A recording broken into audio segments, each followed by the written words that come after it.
প্রিয় বন্ধুরা, আজ আমি 12/7/1989 খ্রিস্টাব্দে আমার লেখা একটা কবিতা আবৃত্তি করে শোনাচ্ছি। কবিতার নাম স্বাধীনতা তুমি প্রশ্ন। 200 বছরের পরাধীনতার পর ভেবেছিলাম স্বাধীনতা পাবো, লাল টকটকে সূর্যের মতো স্বাধীনতা, যে স্বাধীনতা বাঁচবার কথা বলে, দাসত্বের কথা বলে না, বলে না মরে গিয়ে বেঁচে থাকার কথা। 200 বছরের পরাধীনতার পর হায় স্বাধীনতা, আমার মিষ্টি স্বাধীনতা। জল ভরা মেঘেদের আজ বাঁচবার অধিকার নেই, মেরুদণ্ডী গাছেদের আজ বাঁচবার অধিকার নেই।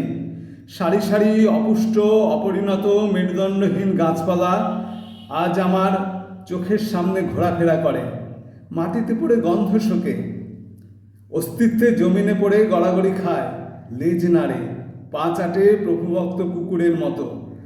গলার বকলস থেকে শেকলে রূপান্তরকে ওরা উত্তরণ বলে ভাবে। হায় স্বাধীনতা, আমার 40 বছরের স্বাধীনতা। স্বাধীনতা মানে কি দাস্যবৃত্তি? মোলায়েজ লুলুমবাড়া তো ওই দাস্যবৃত্তির কথা বলেনি দাঁড়িয়ে দাঁড়িয়ে মার খাওয়ার কথা, জিভ দিয়ে পা চাটার কথা, অস্তিত্ব অনস্তিত্বের মাঝে আড়াআড়ি পড়ে থাকার কথা। জানি মেঘ আড়াল করে সূর্যকে, শতাব্দী ধরে মেনসেবিকরা অত্যাচার করে বলসেবিকদের, ওরা ভয় পায়। স্বাধীনতার মতো গুরুত্বপূর্ণ শর্তকে ওরা ভয় পায়, ওরা মানুষকে ভয় পায়, ওরা জীবনকে ভয় পায়। তাই অন্ধকারে ছুটে চলে তরবারি হাতে, ফিনকি রক্তের ধারায় করে স্নান, উর্বর পৃথিবীতে ছড়িয়ে দেয় মৃত্যুর বীজ। ওরা পাথর দিয়ে ভরাট করে জমিন, হিংসা দিয়ে ভরাট করে ভালোবাসা, মৃত্যু দিয়ে ভরাট করে জীবন।